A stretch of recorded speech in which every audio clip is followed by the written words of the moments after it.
네, 오늘은 교과 제6과 예수 신시하신 제사장이라는 제목으로 이 교과를 공부하도록 하겠습니다. 오늘 교과 기억절 히브리서 7장 26절 말씀 우리 함께 읽도록 하겠습니다. 히브리서 7장 26절 함께 읽겠습니다. 시작.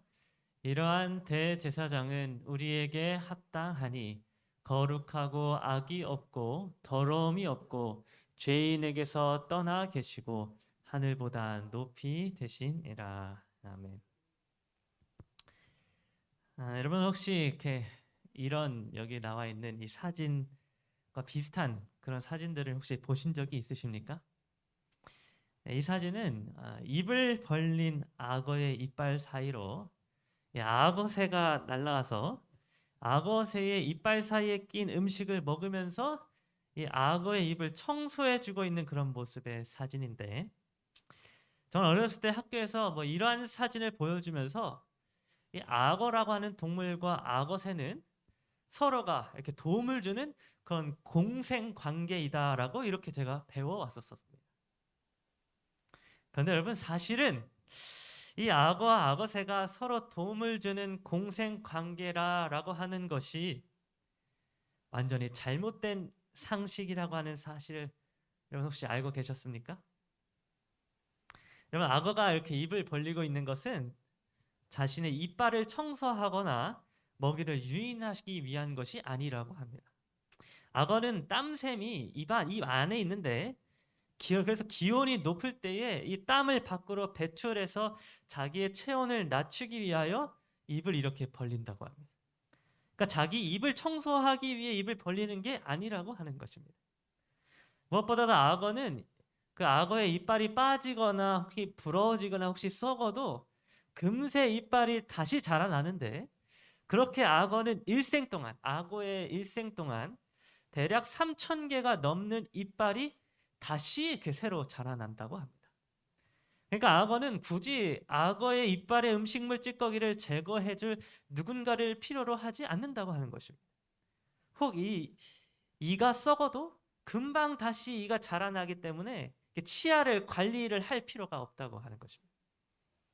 그래서 요즘에는 이 악어와 악어새가 이렇게 서로를 돕는다고 하는 그런 공생 관계라고 하는 내용을 이제 학생들에게 이제 학교에서 가르치지 않게 되었는데, 그러면 왜 이렇게 잘못된 상식이 오랫동안 당연한 것처럼 우리들에게 받아들여지게 되었는가 하면, 한 기원전 5세기에 고대 그리스의 역사가인 이 헤로도토스라고 하는 사람이 악어와 악어새의 관계가 이빨 청소를 위한 것이다라고 이렇게 기원전 5세기에 얘기한 이후로 지금까지 그 내용이 우리들에게까지 전해지게 되었다고 합니다. 그럼 어떻습니까? 혹시 이렇게 여러분들 가운데에 오늘까지도 혹시 악어와 악어새가 공생관계라고 이렇게 생각했던 분이 혹시 계셨습니까? 네, 혹시 그런 분이 계신다면 얼른 그 상식을 이렇게 머릿속에서 지워야 하지 않을까 생각을 해보게 됩니다. 여러분, 이렇게 우리 사람은 어떤 한 가지 정보가 옳다고 이렇게 생각이 되고, 또 많은 사람들이 똑같이 동일하게 그것을 여기게 되면 사람은 아주 자연스럽게 그 정보를 당연하게 여기고 받아들이는 그런 습성이 우리 사람에게 있습니다. 사람은 아주 자연스럽게 오래된 역사와 또 많은 사람들을 이렇게 그냥 따라가고 싶은 그런 마음이 속에 있다고 하는 것입니다. 그래서 악어와 악어새의 관계가 몇 천 년 동안 당연하게 공생관계로 여겨지게 되고 우리 시대까지 내려오게 되었던 것처럼, 한 가지 일이 오랫동안 옳다라고 여겨지게 되면 그것을 깨고 뒤집는 일이 너무나도 어려워지게 된다고 하는 것입니다. 그런데 오늘 우리가 이렇게 공부하게 될 히브리서 5장부터 7장에 있는 이 교과 내용에서도 이와 아주 비슷한 문제에 직면하게 된 사람들이 있었음에 대하여 가르쳐 주고 있었습니다. 여러분, 이 히브리서라고 하는 책이 이렇게 기록된 이유는 무엇이었는가 하면, 첫째는 그 당시에 살았던 이 히브리서가 기록된 그 당시에 살았던 히브리인들을 위하여 기록이 된 것이었는데, 특별히 어떤 히브리인들을 위하여 기록된 것이었는가 하면 바로 예수님을 그 당시에 믿게 되어서 그리스도인으로 개종한 히브리인들을 위하여 기록된 책이 바로 히브리서였습니다.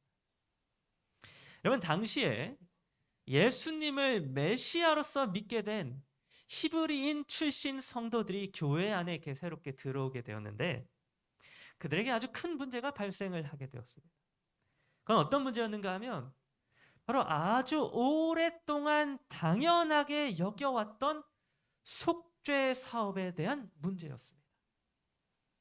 여러분, 유대인들은 당시 그들의 죄가 어떻게 사함을 받는다고 생각을 해왔었는가 하면 바로 이 아론의 반차를 따라서 레위 지파 사람, 그 레위 제사장을 통하여 그리고 흠이 없는 희생 제물, 뭐 양이나 소와 같은 그런 가축의 피를 흘림으로써 그 제물을 통하여 그들의 죄가 사함을 받는다, 이렇게 생각을 해왔었습니다.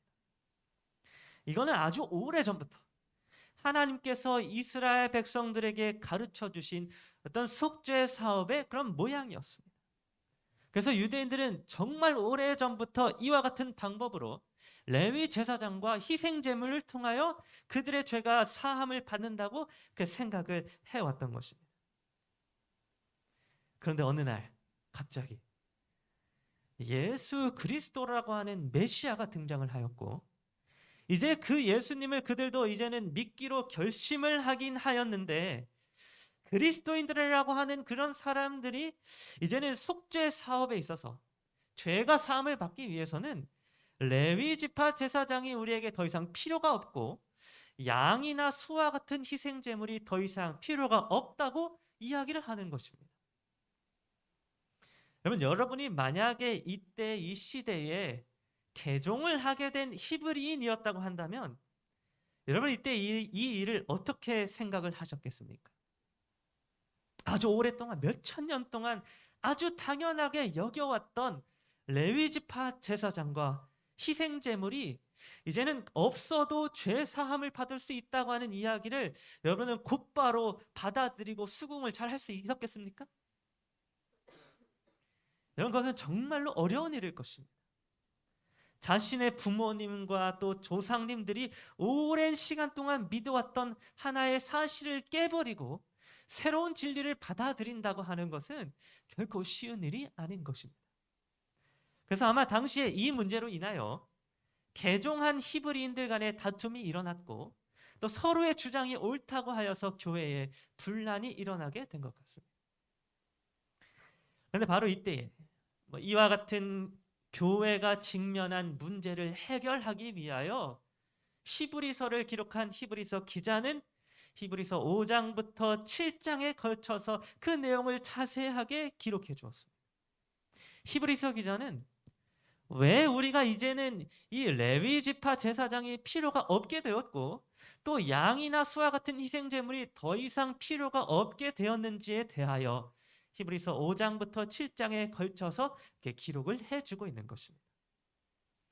그래서 지금부터 당시 사람들이 가지고 있었던 이 죄 사함에 대한 상식을 완전히 깨부셨던 히브리서의 그 내용을 통하여 오늘 우리가 어떻게 죄 사함과 구원을 얻는지에 대하여 함께 살펴보는 시간을 갖도록 하겠습니다. 여러분, 가장 먼저 이스라엘 백성들에게 있어서 이 속죄 사역의 핵심 중에 핵심은 무엇이었는가 하면 바로 이 제사장과 관련된 것이었습니다. 근데 이 제사장은 당시 어느 지파 사람들만 제사장이 될 수 있었는가 하면 여러분 어느 지파만 될 수 있었습니까? 네, 레위 지파. 그러니까 아론에 따라서 레위 지파 사람만이 제사장이 될 수가 있었습니다. 그래서 출애굽기 29장 9절은 이렇게 기록하고 있습니다. 아론과 그의 아들들에게 띠를 띄우며 관을 씌워 그들에게 제사장의 직분을 맡겨 영원한 규례가 되게 하라. 여러분, 이건 하나님이 말씀하신 말씀입니다.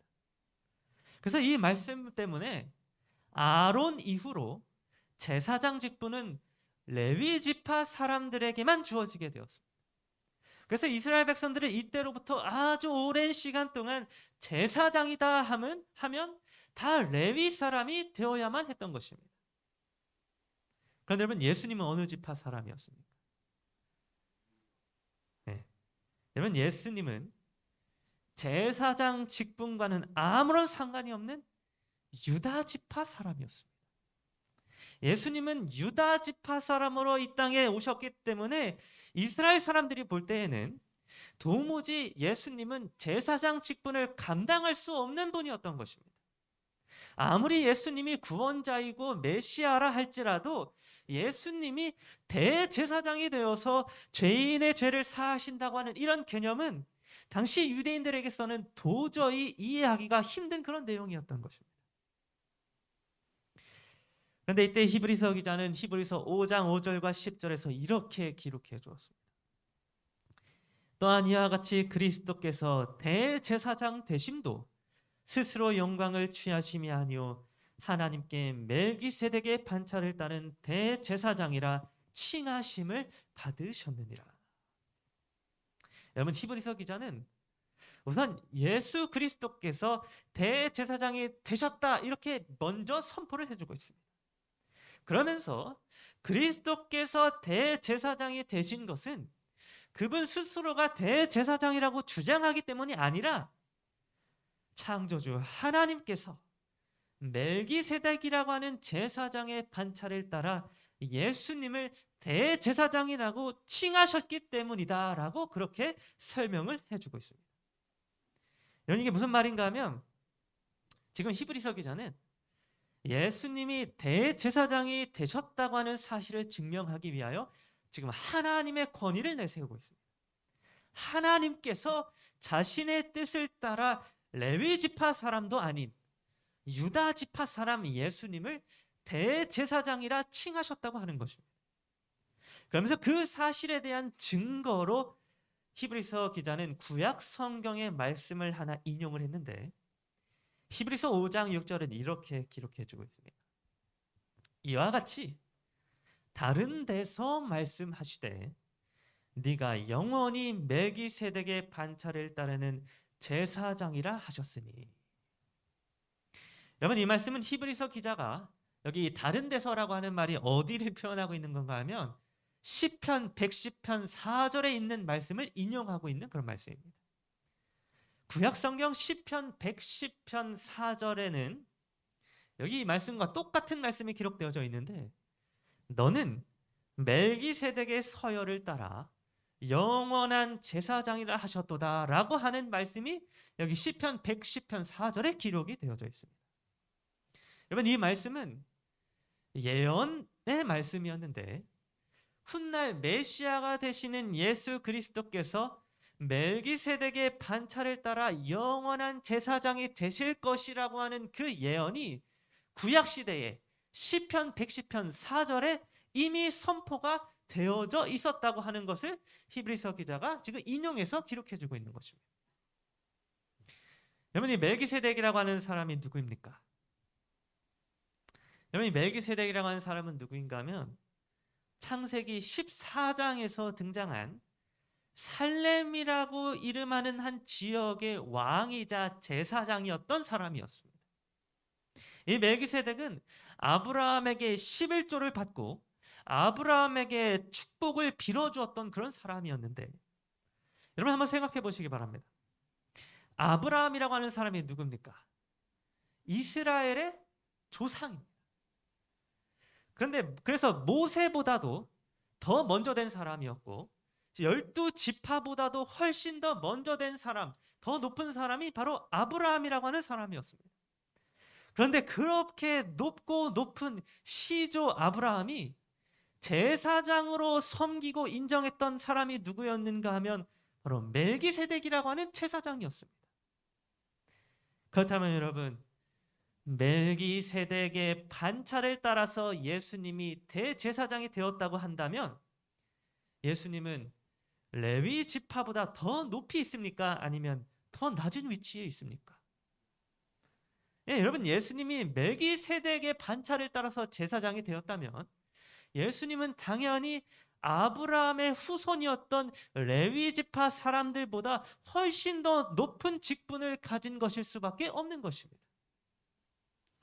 그러면 살렘 왕 이 멜기세덱은 그 자신이 예수님은 아니었지만 그 멜기세덱이 예수님을 상징해 주고 있었는데, 그 사실에 대하여 히브리서 7장 3절은 이렇게 기록해 주고 있습니다. 아버지도 없고 어머니도 없고 족보도 없고 시작한 날도 없고 생명의 끝도 없어 하나님의 아들과 닮아서 항상 제사장으로 있느니라. 여러분, 이게 멜기세덱을 향한 이 성경의 표현인데, 이 말씀은 히브리서 기자가 지금 멜기세덱이 예수님을 상징해 주고 있다는 사실을 증거하기 위하여 기록한 그런 말씀입니다. 그런데 성경 기록상 이 멜기세덱이라고 하는 사람은 그 아버지에 대한 기록이 전혀 없고 어머니에 대한 기록도 없습니다. 또 멜기세덱에 관한 족보도 기록되어져 있지 않고 그저 갑자기 성경에서 툭 튀어나왔기 때문에 시작한 날도 없고 또 갑자기 사라져서 생명의 끝도 없어서 그가 하나님의 아들 예수 그리스도를 닮았다고 기록해 주고 있는 것입니다. 여러분, 이 멜기세덱과 같이 예수 그리스도께서는 아버지도 없고 어머니도 없고 족보도 없고 시작한 날도 없고 생명의 끝도 없으신 분이셨습니다. 물론 예수님께서 이 하나님을 아버지라고 이 땅에서 부르시긴 하였지만 사실 예수 그리스도께서는 아버지가 없으시고 영원 전부터 이미 홀로 존재하신 삼위일체 하나님이셨기 때문에 이 말씀이 예수님을 의미하고 있는 것입니다. 그래서 여러분, 하나님께서는 레위 지파 사람이 아니라 이 멜기세덱의 반차를 따라서 예수님을 제사장으로 세우셨습니다. 레위 지파 제사장보다 훨씬 더 높은 위치에 예수님을 세우신 것입니다.